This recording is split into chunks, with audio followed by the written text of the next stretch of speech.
The main title for our talk tonight is the Promethean Credo, and the descriptive subtitle would be The Fundamentals of Counter-Modern Metaphysics. In the next 2 hours, I will attempt to give a comprehensive critique of modernity, and in the final segment, I will also offer an alternative.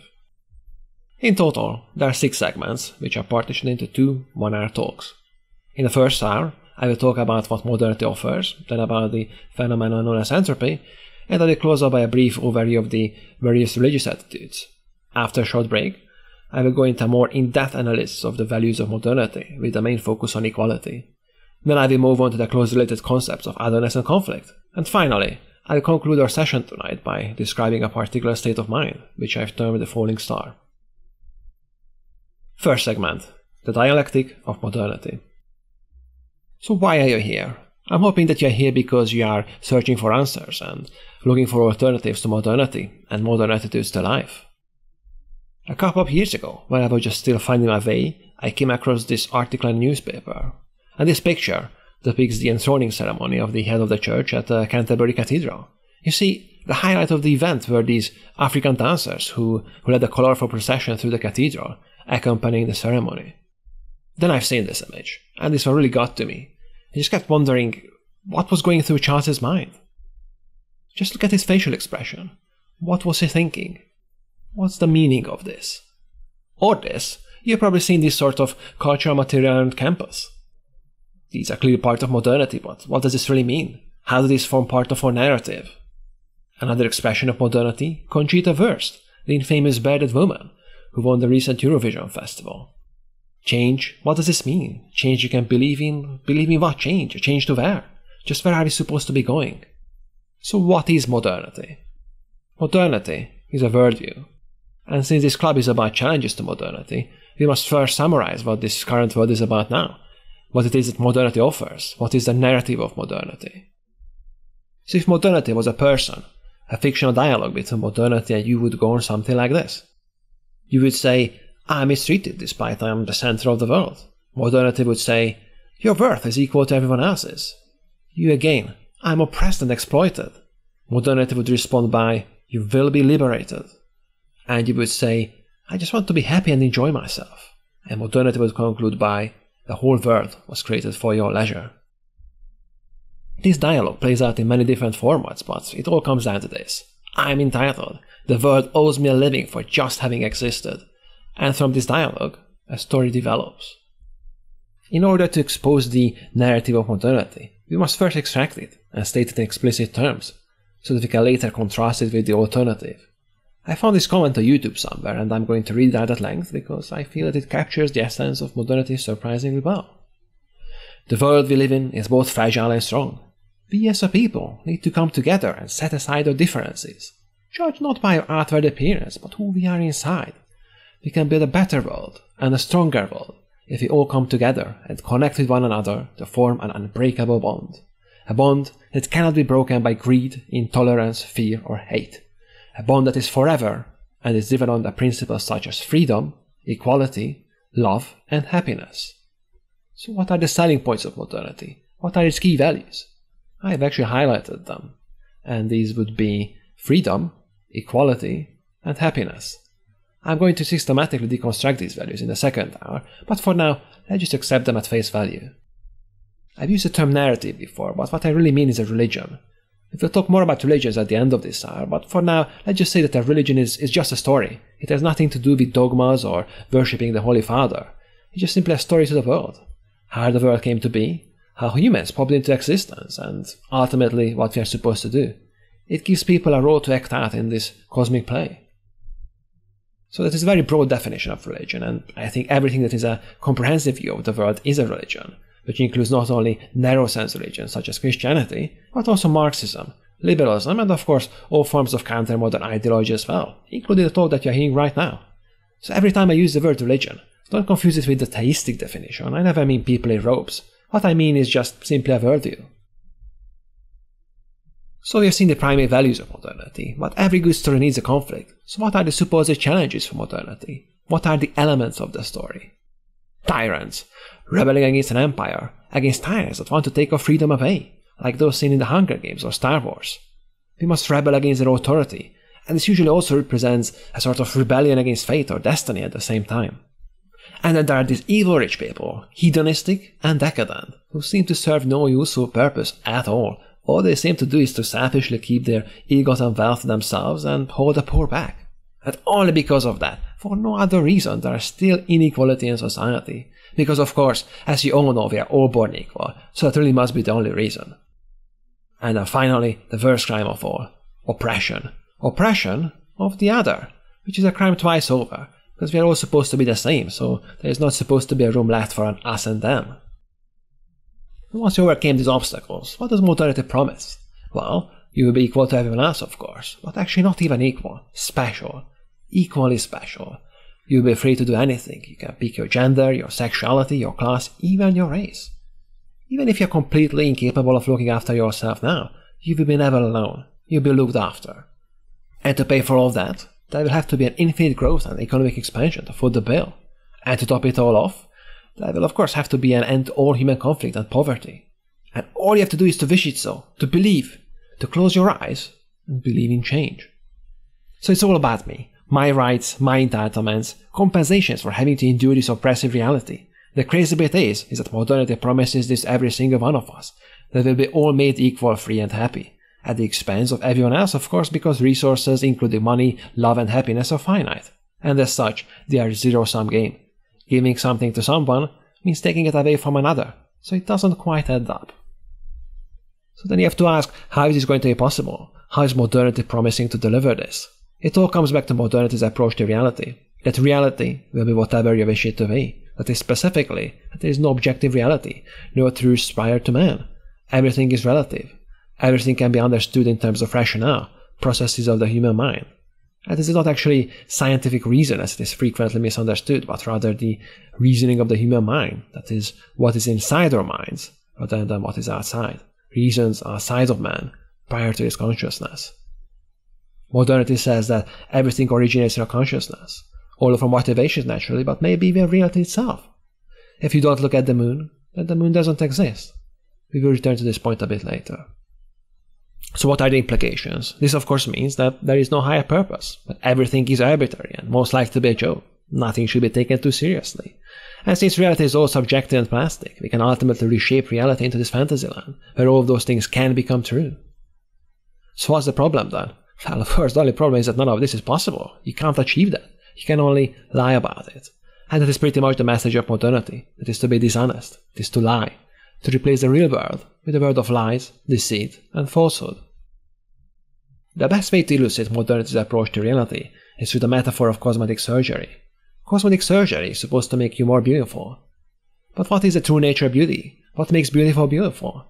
Actually, we know from experimental evidence that female beauty results from a collection of physical traits that indicate fertility, the likelihood that you will be able to bear healthy children. Hip-to-waist ratio, symmetry of the face, clear skin without wrinkles, these are just cues indicating your value as a mate. So if you're implanting silicone into your breast, undergo liposuction, reshape your nose and face, you will not really become more fertile at all. In effect, you will be simply lying and pretending, just like modernity is lying and pretending about its promises. So modernity is essentially an escape from reality. Of course, in order to prove our successful escape from reality, we must create this absurd culture as a living proof that we have defied nature and that reality is arbitrary.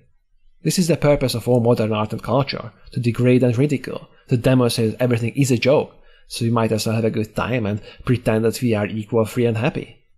Irrespective of what the individual modern artist says about what they're doing, the overarching goal is always to destroy perceived systems of oppression by undermining prior symbolic structures of Western discourse. This includes traditional symbolism and structure, and even skill.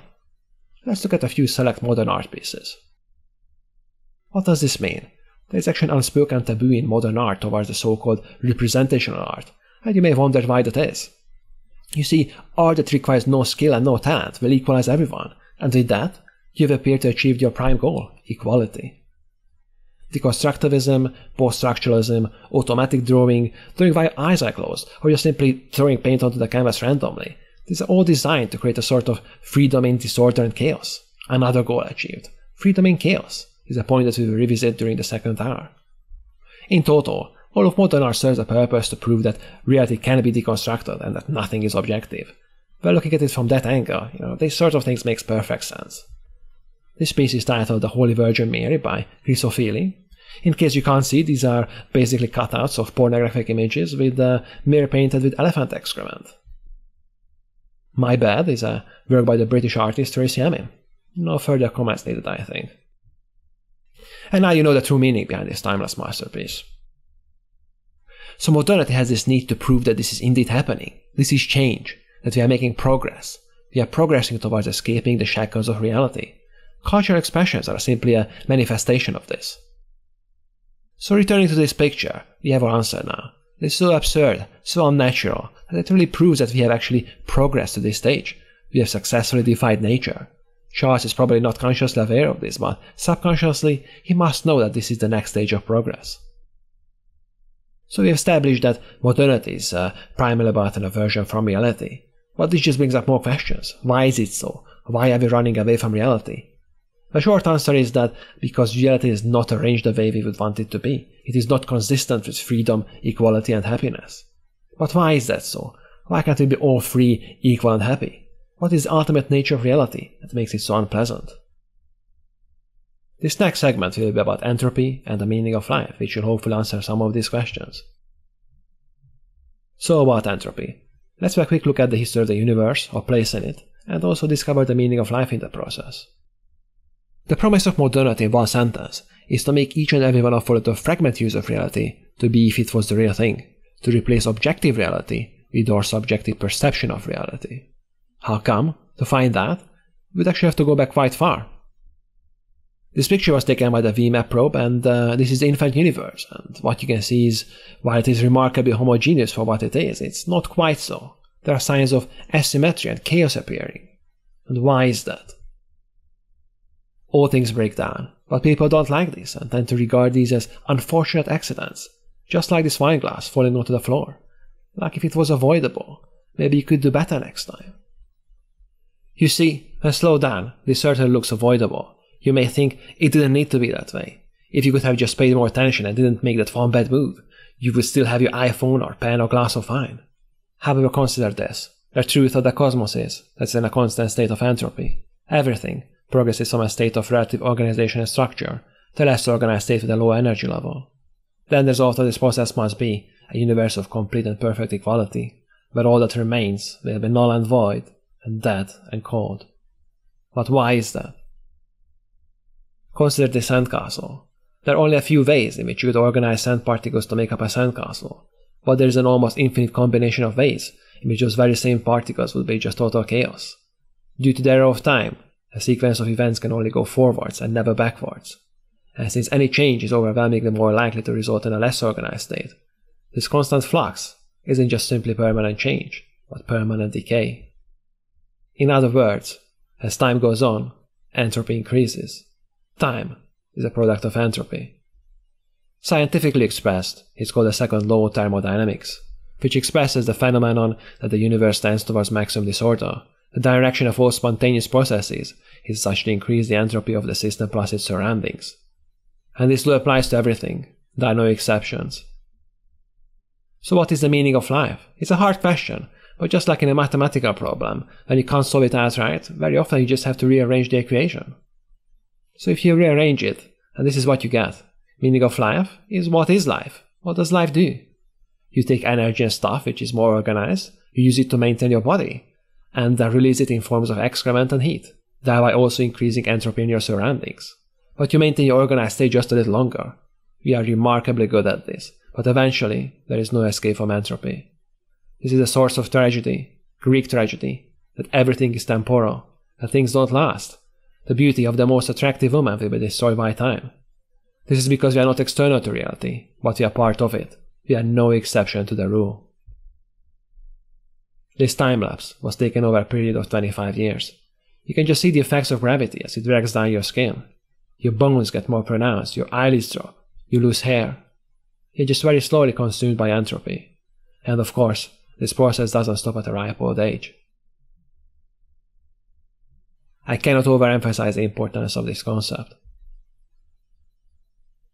And then the bunny is no more.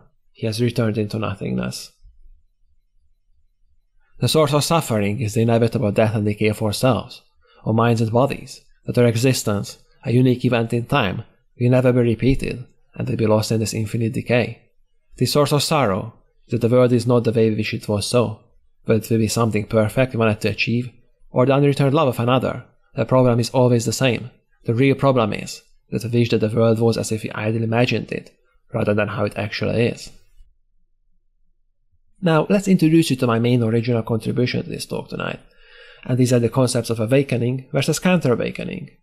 These may be quite difficult to grasp at first, but it boils down to this. Am I part of the whole, or is the whole a part of me? They sound similar, but they are not the same. They are actually opposites. Another term I will use for this is Schopenhauer's fallacy, and we will return to that during the second hour.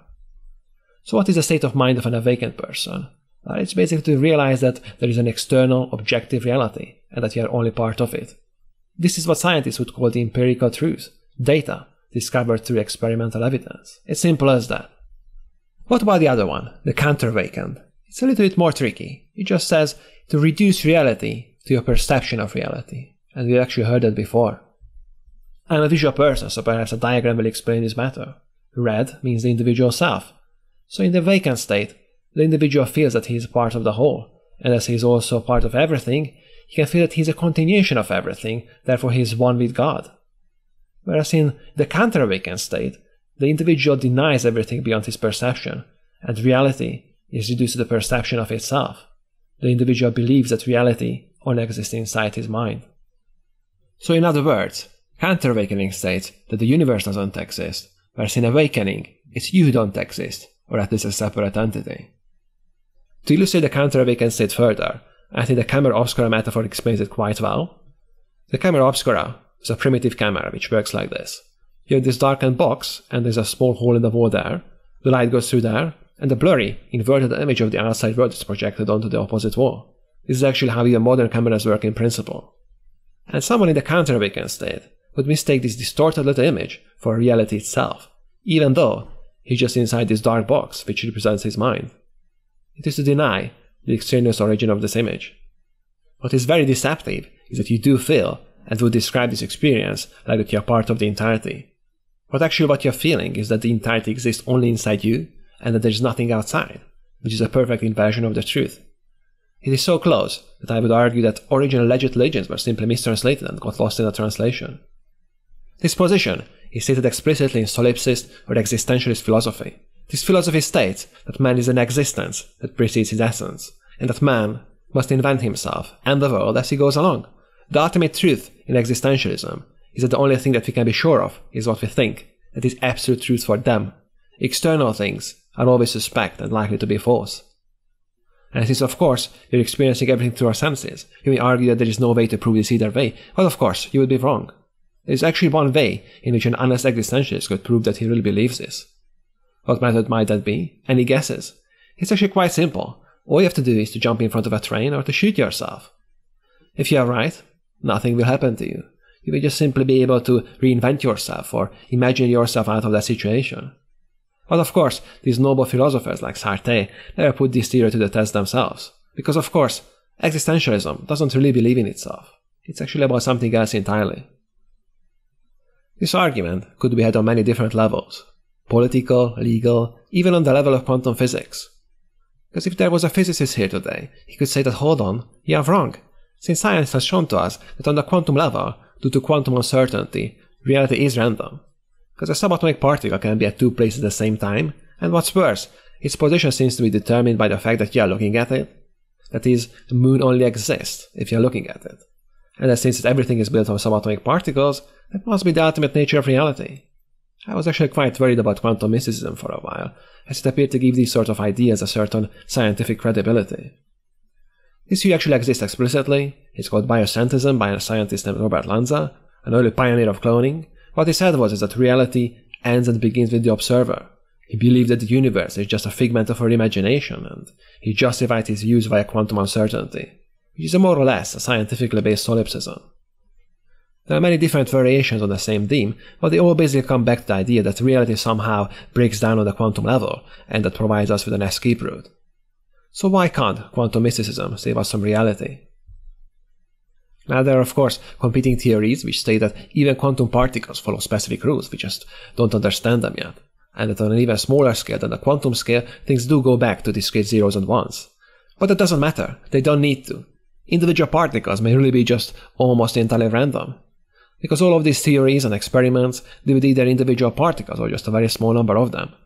You see, the orderliness of the world as you see it arises through an increase of scale. It's like a vector sum. These particles on the screen look pretty random, but if you were to analyze them and draw vectors onto these particles, then the result is not entirely random. They do point somewhere. It's the same as saying that in a dream, the words in a book change every time you turn the page. But when you're awake, reality is perfectly and beautifully consistent. Of course, another evidence that proves that these theories are false is obvious, that as we exist, we have defined shapes. The atoms and the subatomic particles on my hand don't just fly in all directions, I don't just evaporate. Because as a total sum, my hand remains quite precisely the same shape from one moment to the next. Because both quantum physics and Newtonian physics exist in the same world, therefore they must be continuous. Quantum physics turns into Newtonian physics through an increase of scale. This unity through continuity is a concept that we will revisit during the second hour. The same rule applies to all systems. They get more orderly and more predictable as you increase the scale and the sample size. This ignorance of statistics also explains the fallacies of most modern beliefs, which only focus on individuals and the exceptions instead of looking at the big picture. Now, I focused on the most extreme versions of these, such as biocentrism and existentialism, but of course, most people who are like this would not actually say that they believe that they are just imagining the world. But they do act like it. Let me give you some concrete examples. For instance, how societies make decisions. Because in modernity, we tend to conflate these two following items. 1. Stuff that you like, that is the things that are nice and pleasant, with 2. Stuff that is objectively true, as discovered through the scientific method. And these two are not the same. But today, we live in a social system where we make decisions based on consensus, that is voting. The act of voting is us asserting that these two are in fact the same. And the reasoning behind that is that what the majority of people like must also be true, right? But is that really true? Can you really hold a vote to decide if the earth is flat? Or how many hours are in a day? What about human equality? Do we really have the authority to change reality on that level?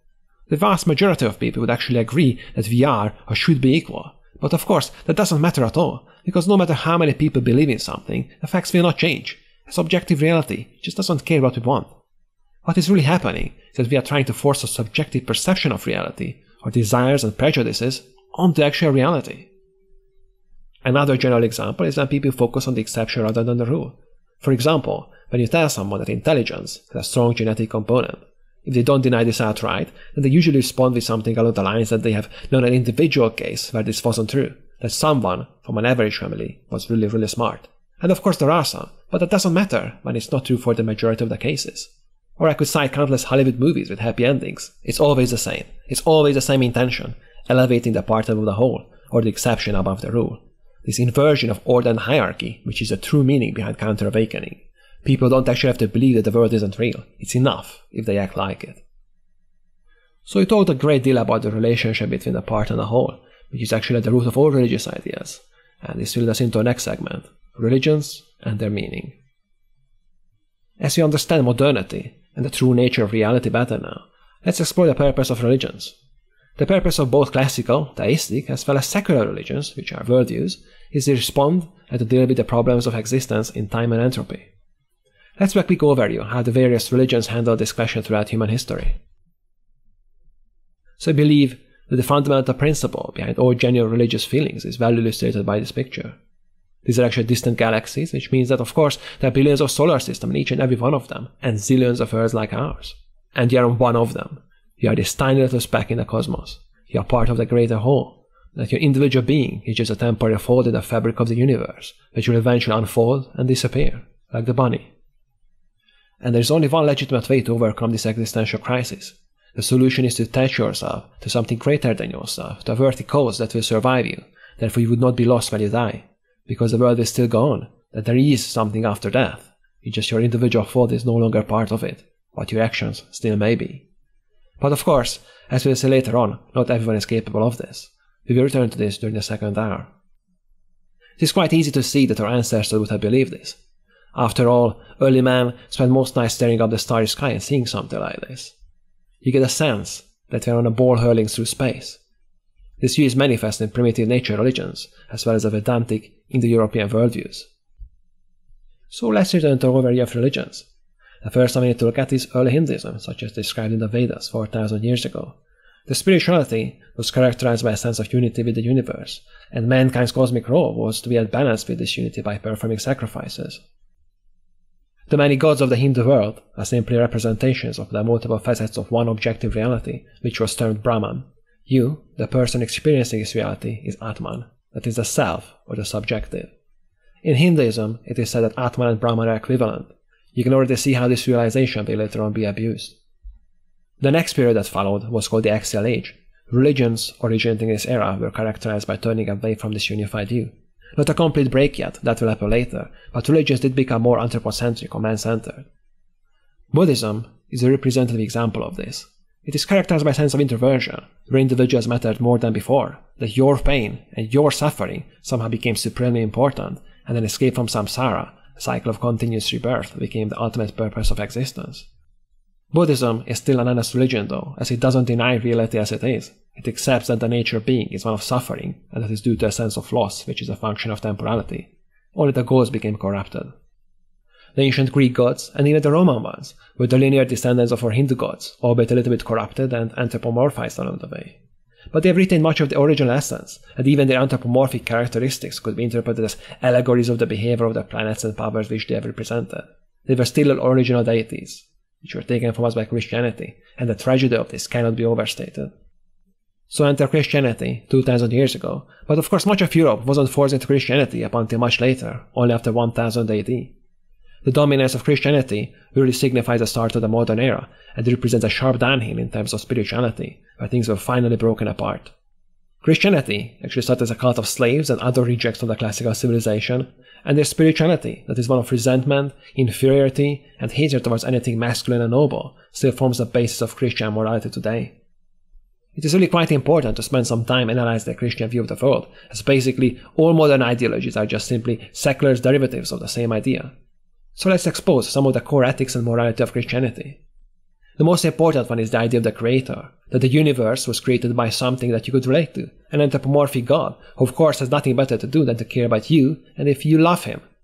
This anthropomorphic God is someone who stands in as a kind of Freudian superego for you, the creator of your own reality. So you could say that man worships himself in a man-loving God that man has created to his image. Christianity is also responsible for the dualistic worldview, good versus evil, mind versus body, this life and the next. One part is the comfortable fantasy land, the spirit and the happy afterlife in heaven, and the other is the cruel, harsh world of reality, the shadow world. Whereas the earlier religions realized that such divisions didn't exist, but now the universe was finally broken and fractured into two. The ancient Greeks believed that we had a destiny, that our fate was preordained. Christians came up with the idea of the free will, and actually modern science is confirming the Greeks and disproving Christianity. And then there is a sense of self-denial. Early Christian heroes have castrated themselves, which pretty much sums up the core message of Christianity quite well. Then there is the linear concept of time, where everything progresses from a definite start to a defined end. In Christianity, this was still an ambiguous event, the Judgment Day. In later iterations, such as in liberalism, the negative ambiguity of this was removed. The Christian ideal of one God is not an improvement over pagan polytheism, but rather a degeneration, as instead of worshipping one ultimate reality, Christians worship their own projected superegos, whereas the multiplicity of pagan gods represented the multiplicity of reality. The motif of burial instead of cremation is also an expression of an aversion from reality, as it is motivated by a hope of resurrection into a fantasy land, and also by an ignorance and hypocrisy of what happens to the body after death, the preparation work, and the process of decay.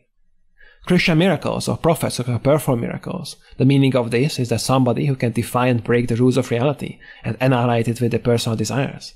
And finally, Christianity also has this pathological worshipping of human life that is saving human lives at all costs. We will uncover the true meaning behind this in the next hour. On the left, this is a diagram of the geocentric worldview, which shall be used as a metaphor for Christianity and counter-awakening. So the geocentric model symbolizes this inverted worldview, where everything revolves around the earth, which represents your head or your mind. The parallels don't enter. Take the famous geocentric fixes, where the apparent motion of the solar bodies didn't quite match the ones predicted by the flawed geocentric model. You could extrapolate from this to how modernity deals with the apparent problems of persistent inequality in society, for instance. All sorts of fixes are invoked to explain why inequality persists, instead of just accepting that the underlying model is flawed. If you got this sort of reverse reasoning, you see everything inverted, that everything revolves around you and was created for your pleasure. This sort of thinking leads you to believe that the ridges on the banana were put there by a benevolent creator to make it easier for you to peel it. This is the famous video of the creationist Kirk Cameron demonstrating this. This image is from the Book of Chaos, and you can see how Christianity slowly corrupted the authentic soul of Europe through the artwork of the era. Just look at the struggling animals, and the little solar swirls that represented the Indo-European spirit, which were eventually tamed and destroyed by Christianity. Solar swirls represent a cycle of life, infinity, that we are part of the whole. Whereas the cross represents something like a stop sign. We don't want to be part of the whole, that we want to stop the train and get off. But of course you can't get off, as time will progress forward in an endless downward spiral. Because Christianity itself is but a step on a trajectory on a path towards greater entropy and decay. In the 19th century, Christianity split into its secular derivatives, liberalism and Marxism. It is important to emphasize this connection, as many would-be reactionaries believe that Christianity is somehow viable and good, and the return to it would restore everything to their proper order. But that would be only temporary, you see, as Christianity will always evolve into Marxism and liberalism, precisely because they are really just the same thing, sans even a god. This may seem odd at first, as Marxists have treated Christians quite poorly, like turning temples into barns, sending priests into death camps, etc., but that is to me just sibling rivalry. There are countless parallels and analogies between them, but here are the most important three. The main subject of history was changed from the poor oppressed Roman slave to the poor oppressed revolutionary proletariat. The starting point, the Garden of Eden, was replaced by a type of Rousseauian proto-communism with noble savages that didn't own private property, and allegedly they were so peaceful that they didn't even have words of violence. The expulsion from Eden is transposed as a loss of innocence due to civilization and the advent of private property. And the final stop, heaven, where everyone will be equal, will have to be created here on earth, right now.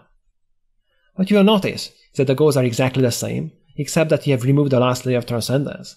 All abstractions and complexities have been stripped away. At this stage, we don't want to have to understand such abstract concepts such as an afterlife. We want things here and now. So Marxism is really just a simplified and dumbed-down version of Christianity. An interesting side story that was actually a 19th century Chinese movement, the Taiping, which could be translated as Heavenly Kingdom. This was basically a transitionary stage between Marxism and Christianity. This movement sought to overthrow the current emperor and establish an earthly heaven where everyone was equal and was living in a type of commune. Of course, at the end, the guy who believed himself to be the younger brother of Jesus made himself emperor, and then he was disposed of shortly afterwards. So about liberalism. The historical rivalry between liberal capitalists versus Marxist Soviets was actually a false dichotomy. They were in perfect agreement on just where we are supposed to be going. They were only squabbling over the details, how we're going to get there. Instead of the masses of the proletariat, the subject of the history has been further reduced to the individual this time. Whereas the Marxist proletariat was at least able to believe in something greater than himself, if not a nation, then at least an international class. Whereas in liberalism, the individual is completely isolated and warped into his own mind. Even though classical liberalism preceded Marxism, the later neoliberal ideas, in many respects, represent an even lower form of spiritual development, as now the individual wants to get rid of not only collective class distinctions, but everything outside or prior to his own individual being. The main difference, where liberalism appears to deviate significantly on Marxism, is the concept of freedom or liberation, but it is actually not a true difference. It's actually just a description of equality from another angle, as we will see in the second hour. After the failure of Soviet Marxism, these two ideologies merged back into one product once again. The failure of orthodox Marxism in Russia was just too obvious, so they've dropped the economic aspect. Additionally, the old revolutionary class was replaced by new people, whom they believed to be actual noble savages. This final hybrid product of Marxism and liberalism was then translated into cultural terms, hence they usually referred to as cultural Marxists today. This could be a whole talk in its own, and I don't have the time to get into it, but it's enough for you to know that they are exactly the same as before, only worse. So this concludes a brief overview of religions, and from now on, I'll be using the terms Christianity, liberalism, and Marxism interchangeably, because I think they are really just the same thing. So bear that in mind. Whenever I use one of those terms, I could just as well have used any of them. We will take a short break now, but in the next hour, I will talk more about the core values of modernity with a primary focus on equality.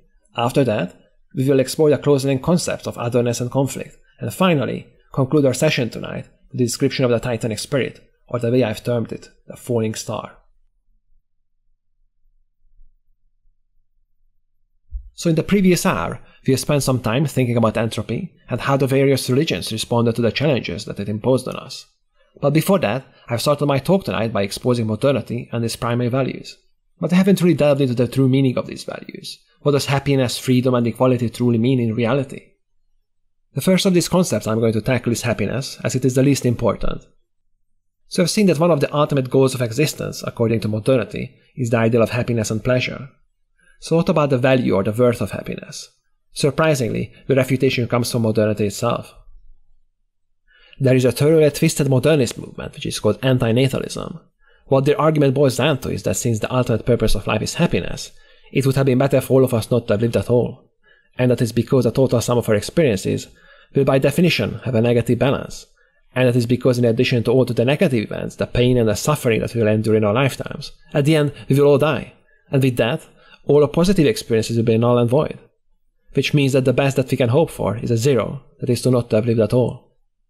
And they will be completely right, except of course that their starting assumption is completely invalid, as happiness is completely irrelevant, as there are much more important things as we will find out at the end of this hour. But at least they are consistent, and they've helped us to demonstrate the futility of happiness as the goal of existence. I'm not trying to discourage you here. What I mean is not that you shouldn't feel satisfied with something that you have worked hard for and be happy with your results. What I really mean is that the goal of existence shouldn't be about enjoying yourself as an end in itself, but instead, feeling good about yourself should be a side effect of realizing a higher ideal. Freedom is up next. So what is freedom? I think there are two types of freedoms. One is the freedom as an ideal of liberation, and the other is freedom as it is actually realized. The first one is arguably more important, that is freedom as an ideal of liberation.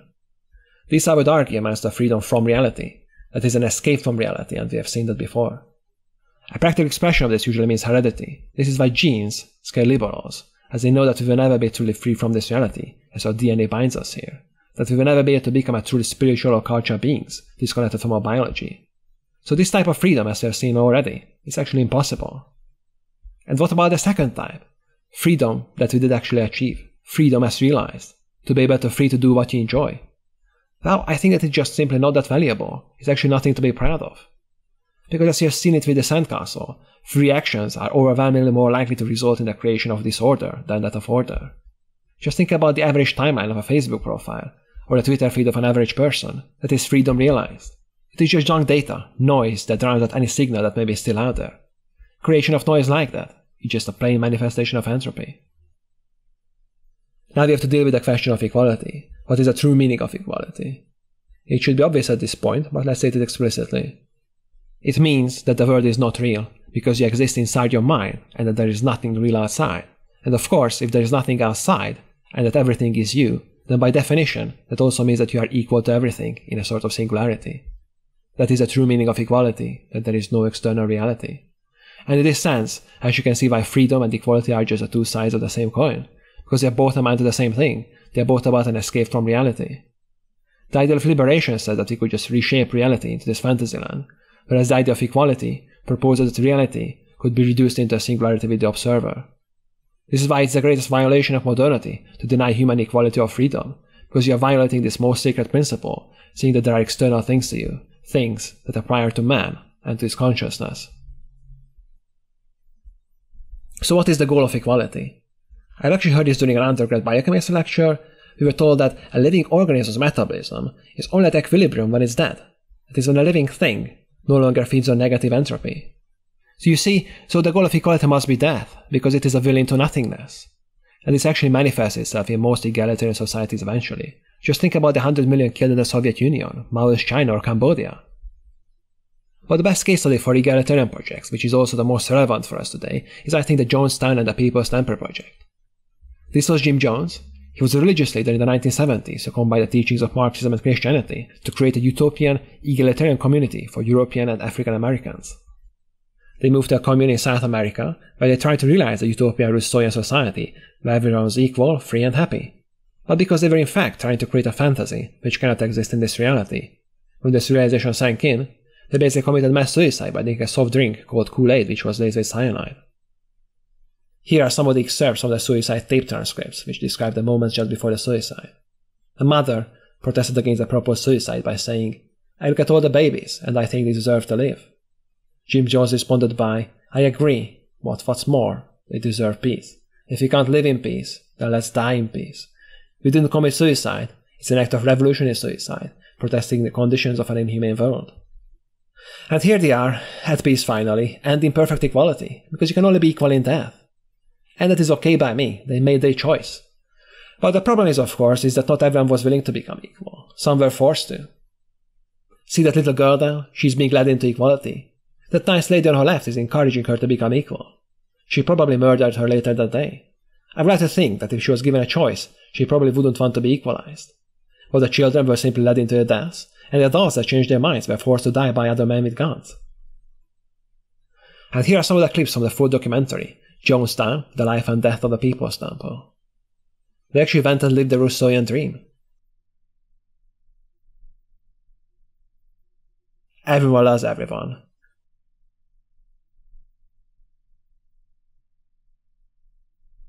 All the children are really happy. Look, it's paradise.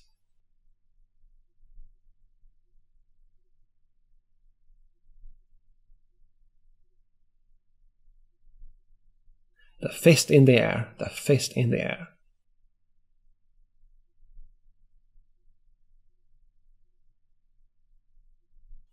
And of course, the wonder from multicultural ideal. And here they are, marching off into their deaths. The scary bit is that a large number of survivors are in a complete denial. The only thing that they are sorry for is that it actually has ended, but they describe it as heaven on earth, and presumably would give it another try if they could. But this is terrible. Why would anyone want this? And who are these people anyway? Who are these others? We haven't dealt with the concept of otherness. But before we would delve into the concept of otherness and the cause-linked process of human conflict, we would need to get a little bit more honest about human nature. So at this point, it is appropriate to talk about human variation. You were probably told countless times that we are all born equal and that genes play no role in our behavior. But of course that is not true. I think today this is actually more accepted than just a few years ago, but just in case you've been living under a stone, here's the basic 101. So, personality traits are influenced by the genotype. Your personality is not only the result of your rational decision-making process, but also evolution. This is where the field of evolutionary psychology can help us. Gene frequencies change over time and due to the environment. So humans that live great distances apart, either spatially or temporally, are not necessarily the same. Why is this important? Remember entropy? Remember how things decay over time? The human genome is no exception. Mutations are the expression of entropy at the molecular level. Mutations didn't stop when our species first evolved 200,000 years ago, they just keep piling up in our genome. And unless they are actively selected against and only the good kept, it is inevitable that most functional mutations will be harmful. This is a graph of the human brain size, and as you can see it is decreasing over time. Actually it has been decreasing for the past 10,000 years. And this is not actually that controversial at all. This is from the Journal of Human Biology and Discover magazine. The links where the data is from is actually there at the bottom. What is controversial is my theory though, but it will make perfect sense if you are starting to see things from a new perspective. You see, today, it is believed that ideas exist on their own, and then these ideas take a life of their own, and then they transform society and people even against their will. Like if ideas fell from the sky into our heads, and if you got lucky, then you will have good ideas falling into your head, and if less lucky, then bad ones. Which I think again is an inversion of the truth. Evolutionary psychology tells us that people have natural tendencies and propensities. So ideologies would then naturally arise as a vector of some of their constituents. This is the same principle that underlies neural networks, that complex behaviors arise as an emergent property from simpler components. So my hypothesis is that the quality of culture is determined by the mean average human quality over the time. So I've added in the various religions onto this graph, and an obvious pattern emerges. The spiritual quality, as I've described in the previous hour, declines in tandem with human brain sizes. I have to make a disclaimer here. This is only a correlation and not a proven causation, and there are thousands of other variables involved, so this will probably never be proven. Yet it is a very compelling hypothesis, as if you think about it, abstract concepts such as a reality existing independent of our perception of it, or even a sense of transcendence or afterlife, would require cognitively expensive calculations. And if you lack the processing power to do so, and if the critical majority of the people are unable to perform these, then the religion of the era is bound to be replaced by a less cognitively demanding ideology that the general population is still able to entertain. The scary bit is that according to the authors of the article, brain size decrease has been the most severe at the most densely populated areas, as if civilization itself would be causing it. There are many arguments against this, and one of them is that our bodies have also been shrinking through a process known as crystallization. But that isn't an entirely valid point. EQ ratios have also been decreasing, and our brains have been shrinking faster than our bodies. The strongest counter-argument is, of course, that hold on, if we got so stupid over the past few thousand years, then how come we are sending people into outer space now and not 10,000 years ago? The answer to this is simple. While culture, by definition, must reflect the average human type, science will always express the elite, as it is not democratic. That is because science is not created by the people, it is created by the elite. The rest of us are just consumers. You don't need to be intelligent to use an iPhone or to use a remote control. A chimpanzee can do that. Most people can drive a car or watch TV, but very few people can invent cars or invent TVs. So the take-home message of human variation is that religions characterize the current human average of the time and place of their genesis, and they are replaced by the human type of whom they originally represented is no longer dominant. Which leads us to the conclusion that spirituality is limited to the maximum capacity of the average human's processing power. This also means that the spiritual changes are more driven by changes to human biology, rather than by abstract ideas. So in effect, if Marx didn't exist, history wouldn't have changed. It wouldn't have been that people just didn't think that, hey, equality is such a great idea. Rather, Marx himself was just a product of a much larger historical process, as was Christianity. Indeed, if you look at the succession of Christianity to Marxism, and to what we have today, we see a pattern emerging, which seems to support the idea that it's all caused by entropy. Now, I just made some very bold assertions about how genes determine culture, and whatever the scientific merits of that argument may be, it sounds awfully a lot like materialism. So at this point, it is also appropriate to talk about the problem of materialism.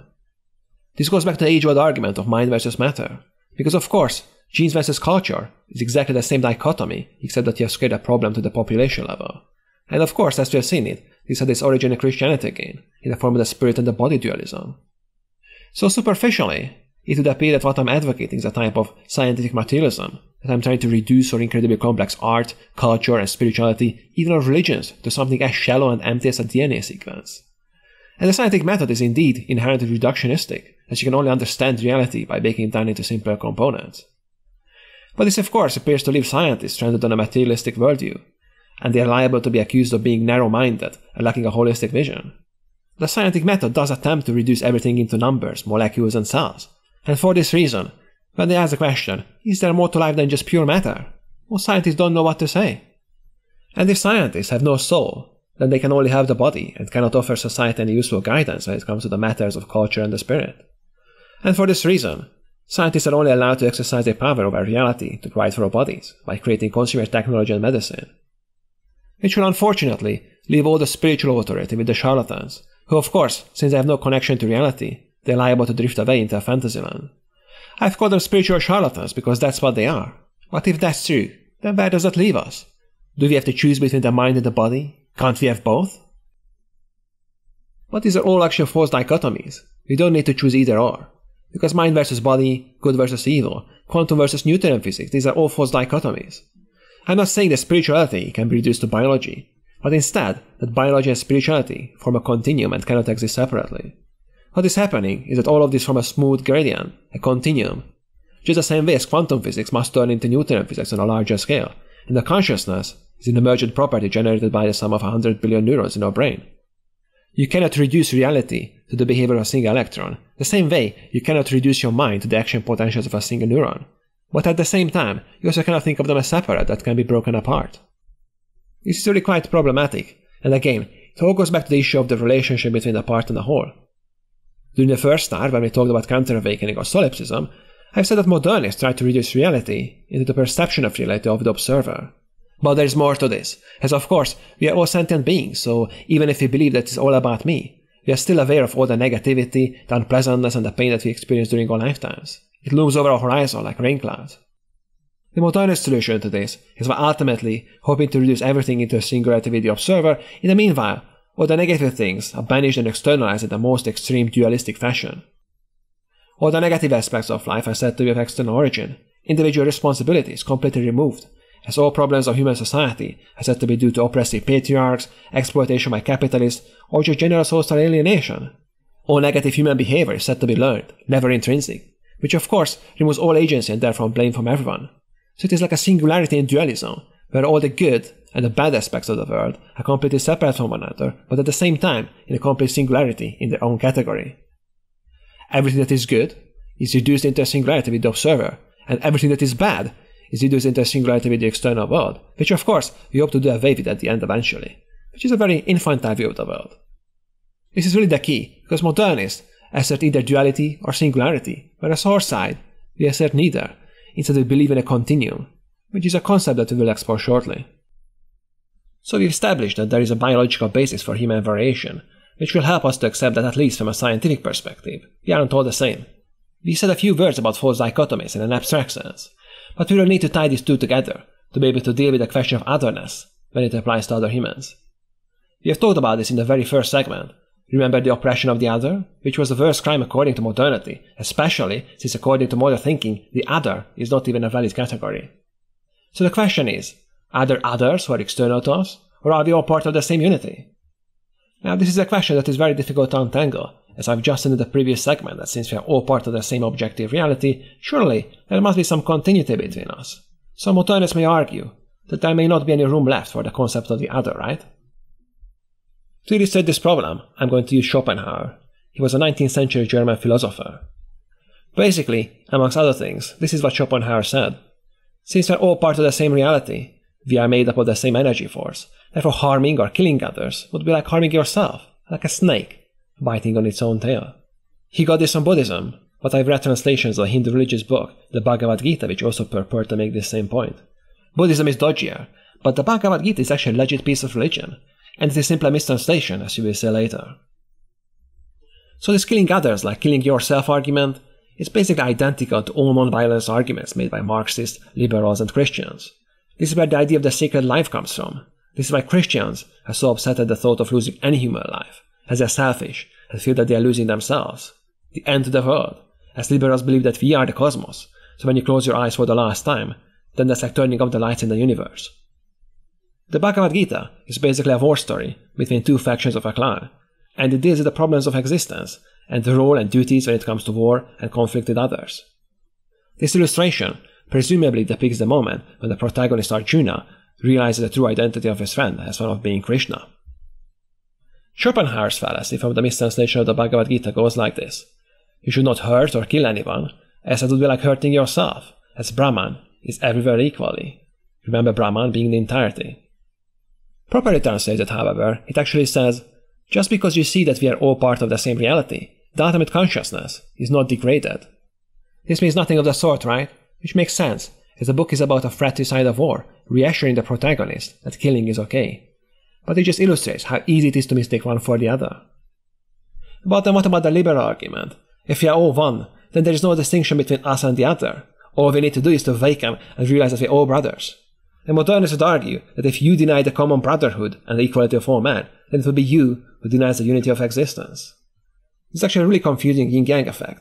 On one hand, I've just said that we are all part of the same reality. But then now, I seem to be arguing against myself, saying that we are still somehow separate? How can that be? Aren't we all one, like this little girl suggests?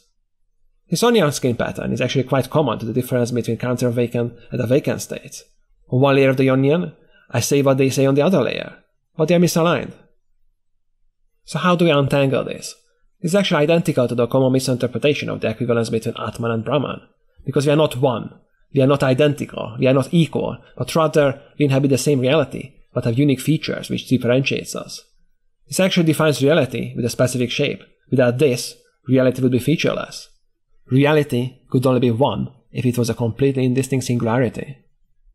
The sun and the earth are both parts of the same universe, yet they are not identical, but instead they are different parts of the same entirety.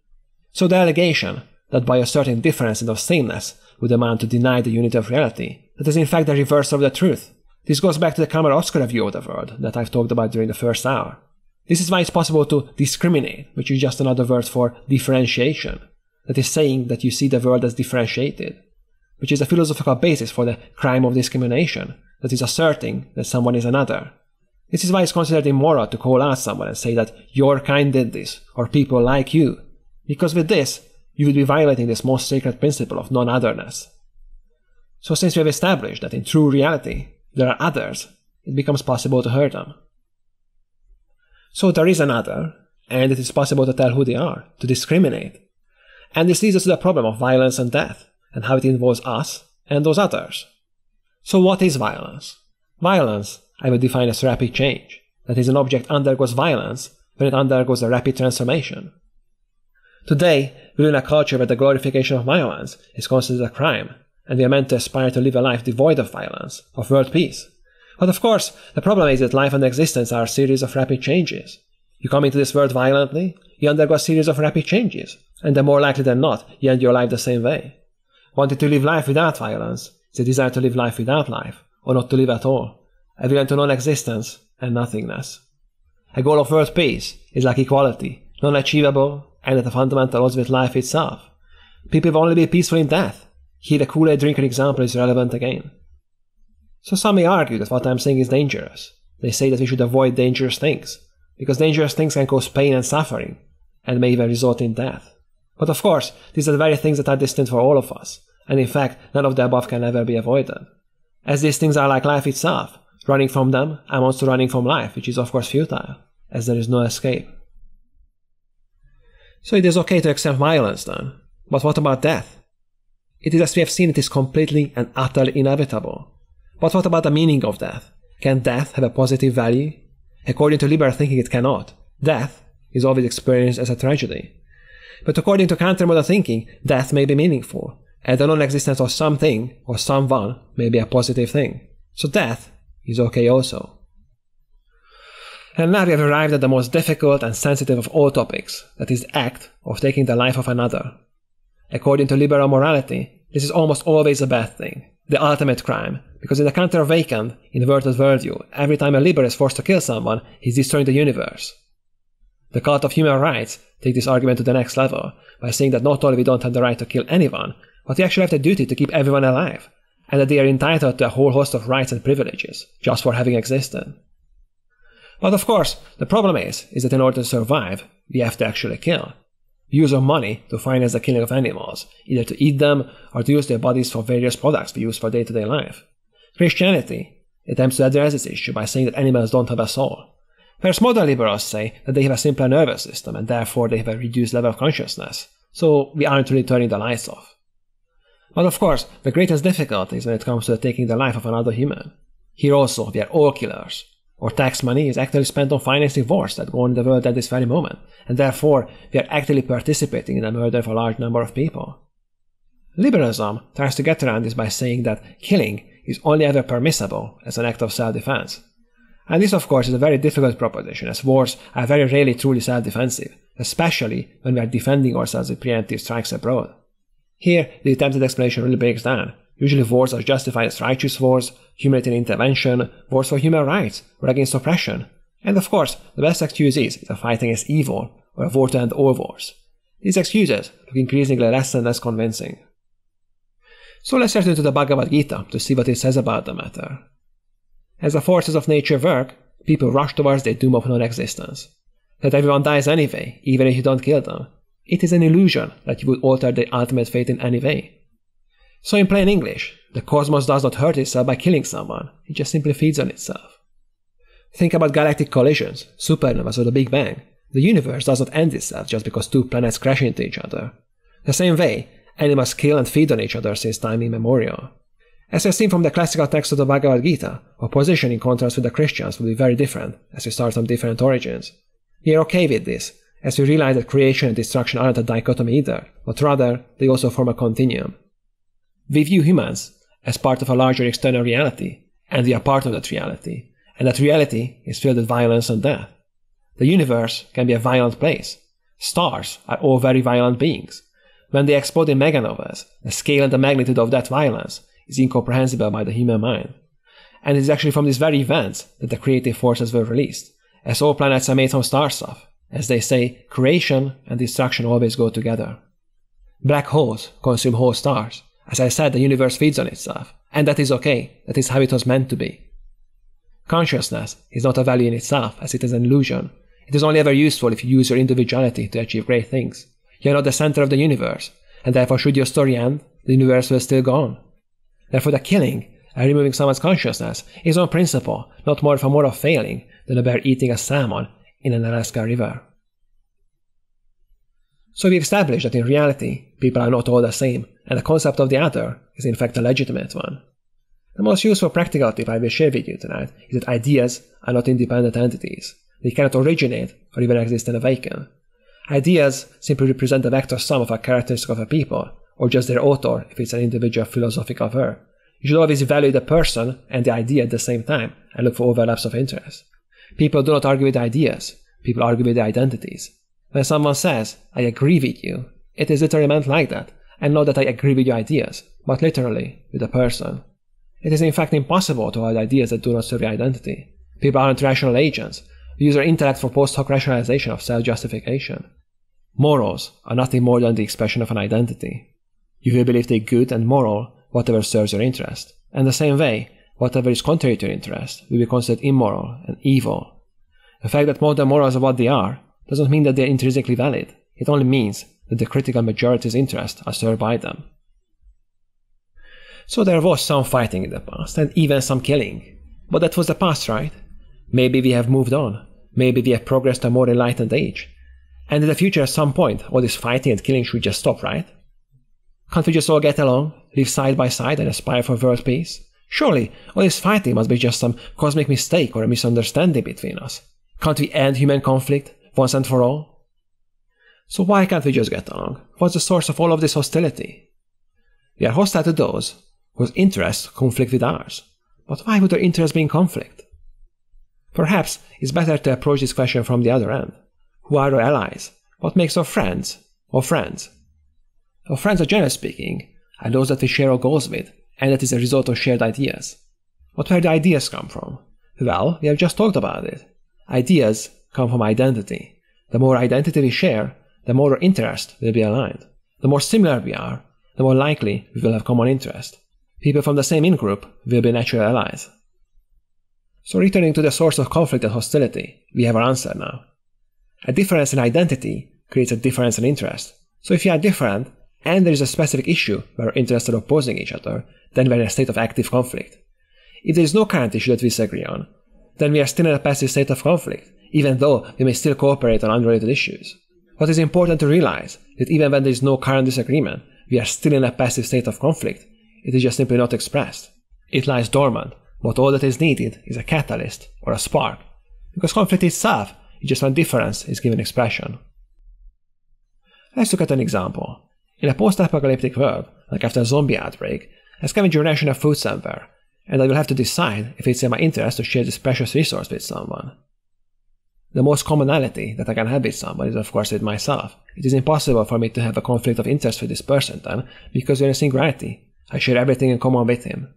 But let's say there is two of us, me and another person, another. Now, what considerations would enter my mind in deciding if it's in my best interest to share something with this other? The question is, what is the degree of difference between us? How different is he from me? The more we are alike, the more it's in my interest to share. Because in effect, I will be sharing it with myself to the degree that this person is similar to me. But should he be from an outgroup that is sufficiently different from mine, that it will be simply no longer in my interest to share anything with him. Therefore, we will be in a natural state of competition, which is of course the true nature of conflict. So how does modernity deal with the question of conflict?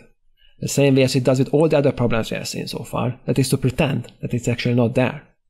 Modernity says that all our differences are not real, or that they don't really mean anything, and any differences that are just too obvious are said to be only skin deep or socially constructed, which presumes that they could be reconstructed in more compatible ways. Which means that if you and I are one, then of course I cannot have a conflict with you, the same way I cannot have a conflict of interest with myself. And since we are all the same, any conflict must be due to some kind of terrible misunderstanding between fundamentally good and well-meaning people, or due to the scheming of evil tyrants who want to set the common people against each other for their own selfish personal benefit. According to modernists, all conflicts are due to some sort of miscommunication, and we just have to simply get together and we can work at any problem just by talking to each other, since we're all the same.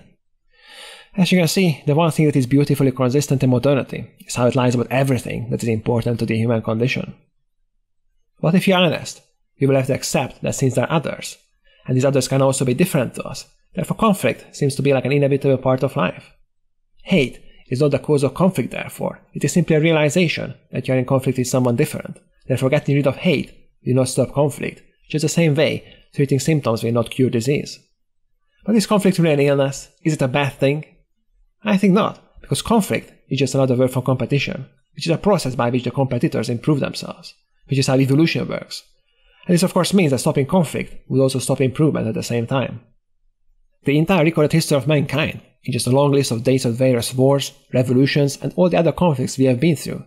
Can you honestly believe that all of those were just accidents, events contrary to our nature, due to a misunderstanding or miscommunication between peace-loving peoples? So the argument that we should learn somehow from our past mistakes, or that humanity would be somehow destroying itself due to its conflicts, is just a wrong way of looking at it. Could humanity really destroy itself through wars, like this flag suggests? There are over 7 billion of us now. It seems no matter what we do, there is no real danger that we would run out of people anytime soon. It's the same argument as if someone suggested that nature is destroying itself just because lions hunt gazelles, and that somehow lions should learn from their past mistakes and stop being carnivores. So the conclusion is to view conflict as a process of self-improvement through competition. We have spent a great deal of time discussing the ideas and ideologies of these people, but we've also learned that all ideas are ultimately just an expression of an identity. So it's time to reveal the true identity of these others, which will allow us to understand them and us better. So who are these others then? This painting is titled International by Otto Griebel, an artist of the last century. There is no irony here. This is actually a sincere self-portrait of these others. Nietzsche would have called them the last man. This is Jesse Jackson, when Obama was elected. A well-known girl band. You've probably seen them around in the news. These are people who are damaged and weak. Their existential dishonesty comes from the fact that their existence itself is based on a lie. The feeling of guilt, characterizing Christianity or liberalism, is rooted in the existential dishonesty of these people, that they know that they couldn't exist in a real world. This is why they're afraid of competition or struggle, because they know that they will lose. When they say that life is a joke, what they truly mean is that their life is a joke. They serve no higher purpose because they cannot, because they are not capable of it. They see the universe as broken, but it's actually them who are broken. They see the world as an oppressive exploitation by tyrants, patriarchs, or capitalists. But what they are really oppressed by is not anything unfair, but by reality itself. Reality is cruel and unpleasant, and they are just simply too weak to cope with it. Their attitude to life is well captured by the act of protest. You see, the act of protest is equivalent to the act of begging. They never act. They never really do anything but beg others to help them. Their goal is to avoid suffering, which will lead to them avoiding life altogether, as life is suffering. So where do all the lies come from? What is their source? The forces of the modern world originate from lies, but lies originate from weakness. People are usually dishonest and lie if they have to justify their existence. The source of falsehood of modernity is due to the wretchedness of mankind, as inferior people need to pretend that they are not inferior in order to justify their continued existence, to pretend that they should exist. A good metaphor is a game of cards. People usually only have to bluff, that is to act dishonest, if they have something to hide. If you have that a winning hand of cards, then you have little reason to not to declare what you've got. This means that people who are the most honest and upfront are people who are strong. They have no reason to hide what they've got. You know the saying, put your best foot forward? It also implies that you should try to hide your weaknesses. It's just that for some people, there is nothing to show and everything to hide. If you're like this, then you have to realize that you have very limited options as far as an identity and therefore an ideology goes. If you're like this, you must believe this, otherwise your whole existence loses its legitimacy. This is why the goal of the last man is centering his goals around himself and reducing reality to his individual perception of reality, where they're literally in the fantasy land of their own creation, as that is the only place where they can actually survive. This is also the problem. I mean, now we expose the meaning of life, the right way to do everything. It should be pretty easy to use this winning formula and win an election to change the world, right? Unfortunately, no. It is futile to argue with this last man, because you are not arguing with a logical idea that can be defeated on the grounds of reason. You are arguing against a person. They are just a wretched and miserable people who find their identity through an ideology that makes the burden of reality go away. And there is no defeating that, as you cannot refute an identity that serves as self-justification for a person, because that would amount to telling that person to go and kill himself, and no one is going to do that. So I have taken away everything, all the good things that modernity offers. I have shown that happiness is an impossible goal, as is freedom. Equality is possible, but only in death. So you may ask, what is left then? What's the point of existence? To complete this talk, in the place of all of these false values, I have to propose an alternative identity. It's time to talk about us. I'm going to conclude this session tonight with the concept of the falling star, which is a metaphor I will use for this other type of identity. We are honest because we are strong. This is a marble statue of the Greek god Apollo, and generally, our old gods, especially the Titans, will serve as a good metaphor for our side. This difference between awakened and counter-awakened states could also be described as the difference between adults and children. The infantile non-adult views the world as himself. He wants to save himself and primarily seeks others as savers to free him from his suffering. He wants to be cured and treated. Whereas an adult or awakened person does not seek liberation or freedom. He seeks the truth and transcendence. He wants to surpass himself with every challenge that life throws his way. The goal of the overman is self-overcoming towards a higher ideal that is centering your goals outside of your person. According to modernity, all you need to do to be a good person is to be nice to others and be happy, or at least pretend that you are. But we have higher standards. For us, one of the defining traits of nobility is how honest you are, how true. That's what really matters, not fake smiles. So what do we want? Freedom can only appear to those who are not free, to the slaves, but a master does not seek freedom, he seeks the truth. So truth is that freedom should take the place of the meaning of life. Surpassing and overcoming ourselves and obstacles in our way should be prized as a social good instead of equality. The ultimate goal of existence should be about achieving a higher state, to be more noble. It's a state of mind where you are no longer rebelling against fate, but you are becoming fate itself. You should aspire to become one with destiny instead of rebelling against it, overcoming yourself, not by denying your nature, but by becoming one with it. Overcome your petty problems, your individuality, your self-centered goals, to be able to sacrifice yourself for a purpose greater than yourself. For a brief moment in time, both of these animals are perfect manifestation of the archetype of their species. Then the gazelle falls, but that is okay. His death also had a value as he did his best, and there is no shame in a death like that. So who is us then? What makes us human? What differentiates us from these others? So what is our archetype then? The defining trait for the overman is not its compassion or sentimentality, but rather the Promethean spirit, a restless drive to better ourselves, to surpass ourselves, to conquer new peaks, to discover, to be greater and higher than what we were before, to resist cosmic entropy and disintegration. Our goal is to overcome our humanity, to be more than what we were before. For us, analyzing our emotional life or contemplating problems of existence is just navel-gazing. This is unimportant and are considered to be obstacles to true transcendence. What's the point of looking inside? There is nothing there, nothing that is of interest. Our outlook differs even from the idea proposed by the Bhagavad Gita, as it advocated a type of detached action. It may be possible for a soldier to perform his duty with a sense of detachment, out of obedience to their destiny or assigned caste role. But this approach still seems to me to be designed to shield or protect someone weaker from feeling bad. There is still a sense of escaping from the harshness of reality. It's just that our minds are escaping, but we let our bodies to stay in the shadow world and be engaged with it. But I think it's impossible for an artist to create great works of art with a sense of disinterest or detachment, as those are simply not conducive to be your best. If you want to win a race, you will have to want to win, even if you know that the odds are against you. Just like Prometheus, even if you end up having to suffer for your ideals, it's worth it, as without pain, suffering and sacrifice, there can be no overcoming.